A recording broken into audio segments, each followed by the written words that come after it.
Welcome back, everybody. We are ready for another set of notes in Unit 3, so go ahead and flip to your Unit 3 table of contents. Looks like we are ready for page 31. And on 31, we're going to be talking about graphing absolute value functions. So, graphing absolute value functions.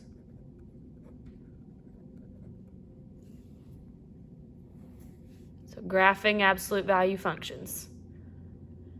And as always, once you get done writing that down, you were giving the notes either from me in class or maybe you printed them off from Google Classroom, but here they are. You're just going to take this, fold it in half, and then tape it down onto page 31. So go ahead and get that done now, and then push play when you're done.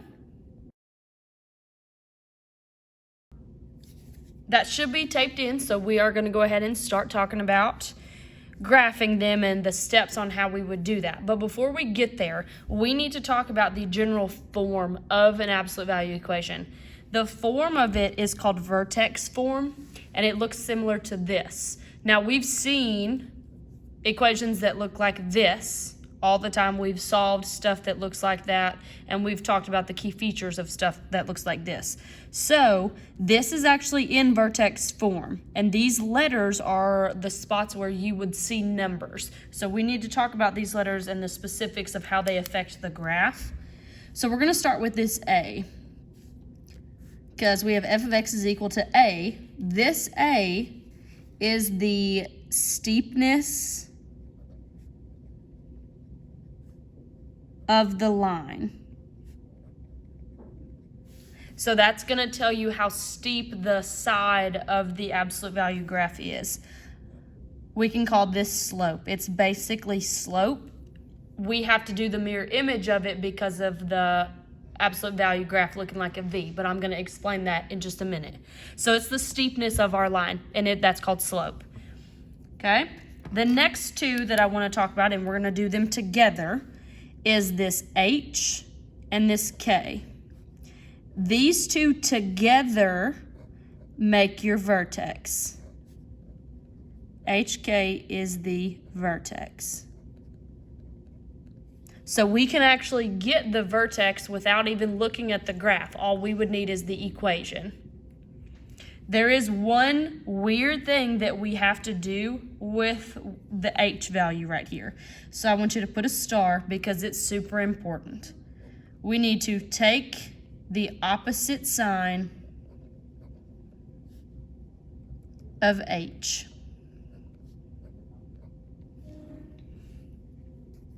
So HK, again, is going to make up our vertex. We're just going to pull these two numbers out, and there's going to be our vertex. But whenever we write our vertex, we have to take the opposite sign of H to make it work correctly.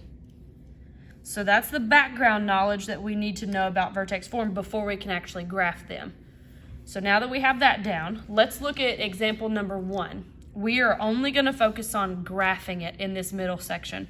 And then down there at the bottom, I've got the key features that we learned last class.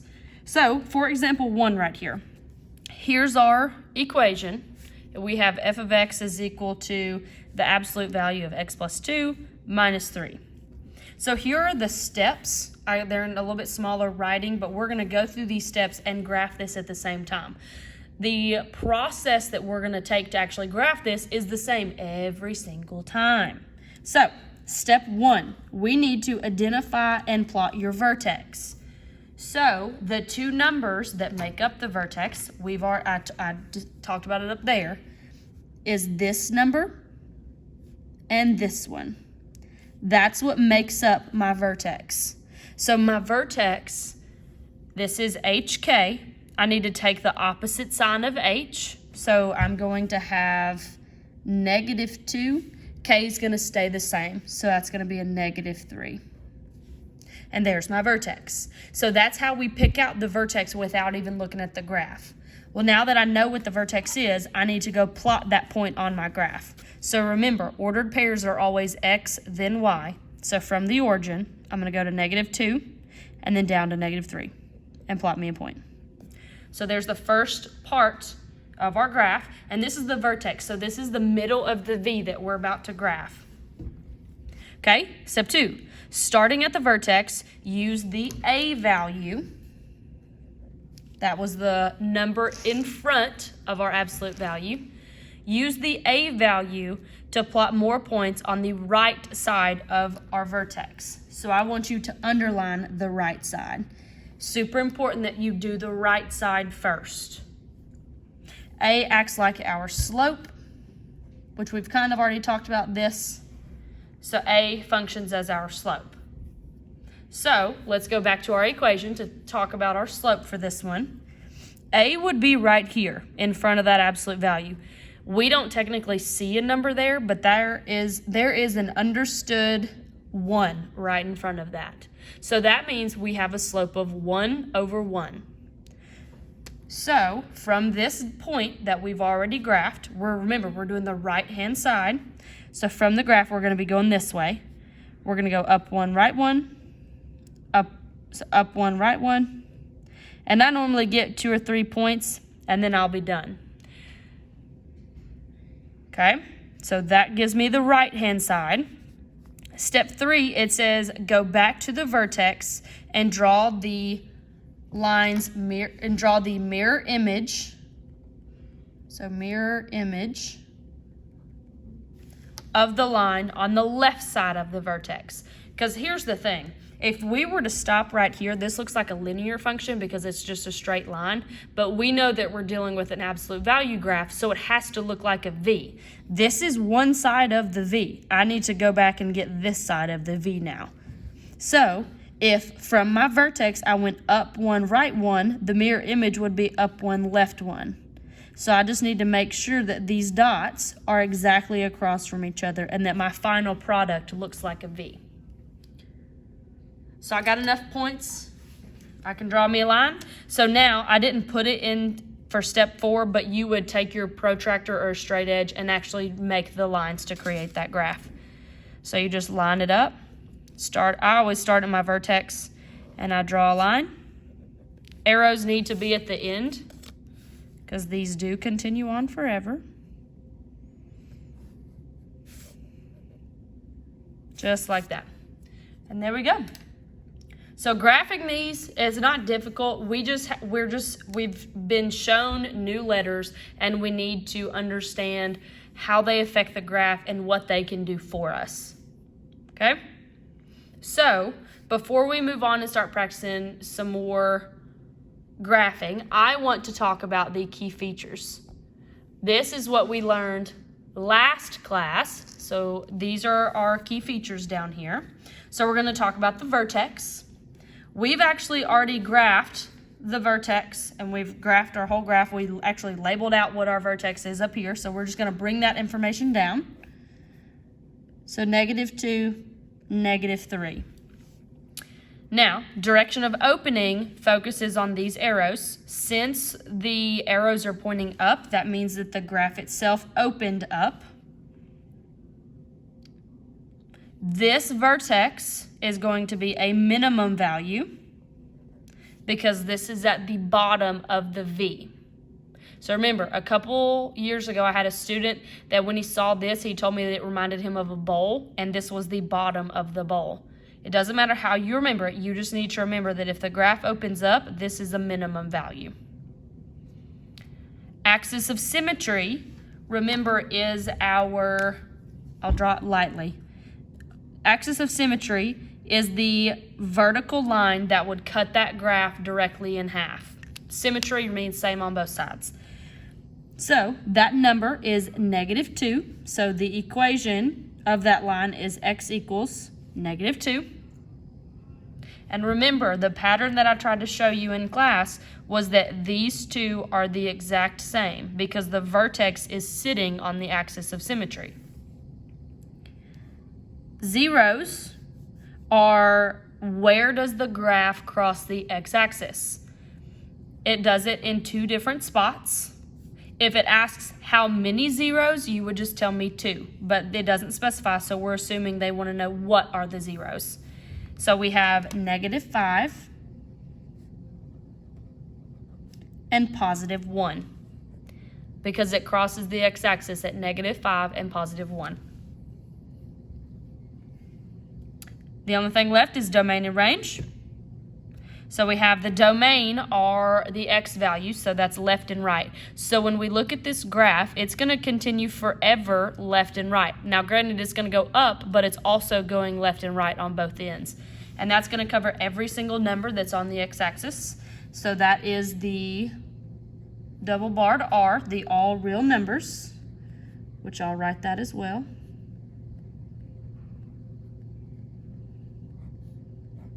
All real numbers.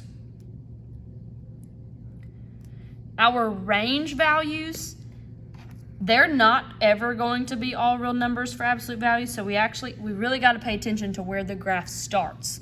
So the range values start right here at -3. That's the lowest that it goes. So knowing that, this is how I set my range stuff up. I'm going to have y is something -3. And then the only thing that I have to come up with is is it going to be greater than or less than part? And that deals with, does the graph go up? Does it open up or does it open down? Since this one opens up, it's going to be a greater than or equal to. Because what that is essentially saying is that every number -3 and up or greater, we are going to use to make this graph. We don't use anything down here, so we can't say less than. Okay? Okay, honors kids, you guys have one more set of key features, and that is end behavior. So I do have your set of notes. I just didn't want to rewrite everything, so I just put it on a post-it note. So follow along with me. So end behavior, remember, is how is the function or the graph behaving at the end. Now, I know that these lines don't technically end, but we need to think about what number are they going to. So this first one says, as x approaches positive infinity. So positive infinity is this way, it's to the right. So as we move out to the right on the x value side, then f of x, which is your graph, is doing what? What are the y values doing? So as we move out to the right, our graph is going up and up and up, approaching what number is way up here? That's going to be positive infinity. So on your notes, you actually have this typed out down there at the bottom. Okay, then we have to do the same thing for the other side. As x approaches negative infinity, so that's the left side. So as we continue on going out here to negative infinity, f of x, so my y values or the graph, is doing what? That's also going up to positive infinity. So for absolute value graphs, if we talk about end behavior with them, your two options for these blanks are going to be positive infinity or negative infinity, and that depends on which way the graph opens. If the graph opens up like this, then both of these lines go up to positive infinity. But if the graph goes down, then both of these lines would be going down to negative infinity. So just be careful with that. End behavior is not as hard as you think it is. Okay? Okay, so now let's flip to the inside. And I actually want to look at example number 3 with you guys. So we're going to do example 3 together, and then I'm going to have you backtrack and do example 2. So we're going to talk through the process, those steps that we would take in order to graph our equation. Number 3 is a little bit harder problem, so that's why I wanted to do it together. So the first thing that we always need to find is our vertex. And so our vertex, remember, is HK. H is on the inside, K is on the outside. So I'm going to rewrite this in a way that we can actually see the H value, because there's nothing in there with that X. And since there's nothing in there, that means that it was a +0. Because if there's nothing in there, then we didn't have to write it, so it was a +0. So this is actually our equation. So my vertex is going to be 0 and 2, because I'm going to take out that 0 and I'm going to take out that 2. The 2 is going to stay the same. We technically changed the sign of the number on the inside, but it's just 0, so it doesn't really have any other sign. So let's go ahead and write that. It's going to be 0, 2. And now we can actually plot that on the graph. So 0, 2 is going to be right there. Make that a little bigger. 0, 2. The next thing was I needed to use the A value, which is right here, to come up with more points. So remember, this acts as our slope. So we're actually going to use that to come up and plot more points. So it is a negative, so remember that goes with the numerator. So we're going to, from this point, and remember we're only doing the right side of the V. So this one's going to be an upside down V because of that negative. So from this vertex, we're going to go down 1, right 2. Plot a point. Down 1, right 2. Usually 3 points are okay, so if you can get 3 points, then you're good. So there are my 3. So that's one side of my absolute value graph. Now I need to go back and do the other side. So I go back to the vertex and I just do the mirror image of this. So if this one was down and right 2, I need to go down and left 2. And then down 1, left 2. So when you're finished graphing, you need to keep this in mind. This is symmetric. So if I wanted to fold this on this line right here in the middle, that these dots would line up. That's what it is to be the mirror image.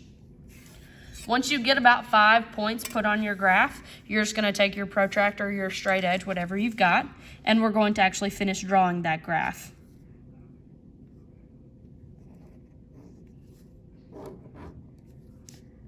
Make sure that you have arrows on the end because these do continue on forever.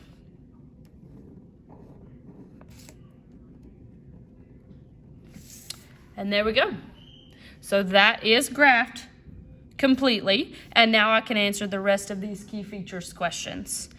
So first thing, we have our vertex. We found that from our equation, and then I used it to actually come up with my graph. This vertex is a maximum because this is like a little mountain. Remember I said if it opens upside down, then it's a mountain and you're standing on top of the mountain. So the direction of opening is going to be down for this one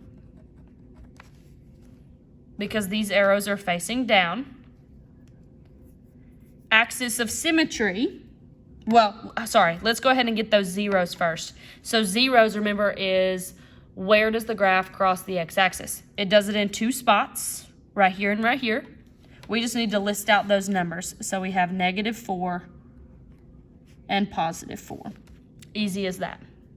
Now let's backtrack to get axis of symmetry. Remember, symmetry means that we can cut something in half and it's going to be the same on both sides. So if I cut this graph in half, I'm going to end up cutting it right here because that's the halfway spot and I can fold it and it's going to be perfect and symmetric. That number is 0, so it's going to be x equals 0. Okay, then we have domain and range. So domain is left and right. These 2 lines continue on forever, left and right. So that's going to be all real numbers. All real numbers. And if you want to, remember that you could just use that symbol that stands for all real numbers. That's totally fine. Our range is a little bit different. We have to figure out where the graph starts, which this graph starts here at +2, and we're going to use everything below +2 because our graph goes down. So my range for this one is going to be y is less than or equal to +2. All right, honors peeps, you guys have one more, and it is end behavior. So I want to talk about end behavior kind of as a whole. Remember, it is the way that the graph is functioning or what number it's going to at the end. So with absolute value, since it's the same on both sides, we can actually talk about them together. So this is as x goes to the right, so to positive infinity. Second one is as x goes to the left. These 2 lines actually do the same thing. They're both going down to the same number, and the number that's down there is negative infinity. So we're going to have negative infinity for both of these because the graph itself goes down. It opens down. Okay? Okay, now that we have finished up with example number 3, I want you to backtrack and do example number 2. The only thing that I want you to kind of keep in mind is this number in that A value spot is a whole number. So any whole number, we can put it over 1. So whenever you go to graph the points for the right side of this absolute value graph, just be sure you're graphing the correct slope, okay? So go ahead and get that done, and then when you are finished, go ahead and push play, and I will show you the correct answers. Okay, and here is example number 2. So our vertex, I put at 3, 1, because I'm going to take these two numbers, change the sign of the first one. So I plotted my vertex, and then I'm going to use this number out in the front in the A value spot to plot the right side of my absolute value graph. So I'm going to go up 2, right 1, up 2, right 1. Then I need to get the mirror image. So I graphed the left side and then actually drew the V. So the vertex is a minimum. Axis of symmetry, that's one of the ones I want to talk about. I put it at 3 because if I'm going to talk about the line that cuts this graph in half, it's this one, and that line is x equals 3. There are no zeros, so I just put none. Domain is all real numbers because it goes forever left and right. Range is, I put y is greater than or equal to 1 because here's the starting point of my graph. It's here at 1, and I put greater than because the graph is everything greater than 1. So 2, 3, 4, all of those numbers are bigger than 1. There you go. Here is end behavior. So remember, since it's absolute value and it's symmetric, both sides would do the same thing. So these arrows go up to positive infinity. So both sides of the graph are going to go to positive infinity. There you go. Now, stuff on the right. Let's talk about these problems. I'm only going to do one for you, and then I'm going to let you practice the other two just to get some extra practice in. The instructions say write an equation for each absolute value function whose graph is shown. State the vertex and domain and range. So we are going to take a look at number 2. I'm going to kind of work you through number 2, and then I want you to try 1 and 3 on your own. So what I want you to see is we're working backwards from the first 3 examples that we did. The first 3 we were given the equation and then had to come up with the graph and then all the information. This time we are given the graph and going to come up with the equation and all the other information. So take a look at example number 2 for me. Zoom in a little bit. So example number 2, we have the graph. We are trying to come up with the equation. Now, if we look back, the 2 things that we need for the equation is the slope and our vertex. So we're going to label out what those 2 things are, and then we'll be able to build our equation from there. So our vertex, okay, I'm just going to go ahead and put it in the vertex spot because we have to identify that anyways. The middle point of our graph, or the V, is the vertex. So this is going to be -2, -4. So this is -2, -4. So we're going to use that in order to create our equation. But we also need slope. So when you are trying to determine what the slope is, you need to make sure that you only look at the right side of our graph. So when I do that, this slope right here is up to right 1. So that is 2 over 1, which we can just write as 2. This is going to be our A value. So now let's just build the equation. And I want you to remember that the equation is f of x is equal to A, absolute value, x minus h, plus k. This is what we're trying to build, but with the information here and here.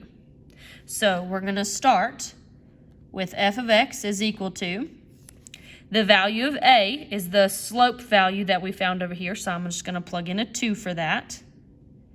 My absolute value, we don't plug in anything for x because hk is my vertex, so I'm going to bring those numbers up there down. So x, here's the thing. The h value, we change the sign of, because here's what actually happens. It's going to be a minus, and then we're going to plug in a -2. And a minus negative makes a positive. So this is actually going to be a +2, because remember, we're changing the sign. So if it's negative right here, when we put it back into the equation, it's going to be positive. And then that K is just going to be whatever number that is. So minus 4. And there you go. There's the equation. So that's how we work backwards from the graph to get back to the equation. We would need two things: the slope of the right side and our vertex. And that'll be it for us. Now, we need domain and range, because remember, that is a very serious topic that whenever you get to Algebra 2, those teachers are going to expect that you know what those are. So the domain are x values. These two arrows and lines are going to continue forever left and forever right. So that's going to be all real numbers. All real numbers. Our range is the one that is going to be different. We have to figure out, where does the range start, or where does our graph start, which this one starts down here at -4.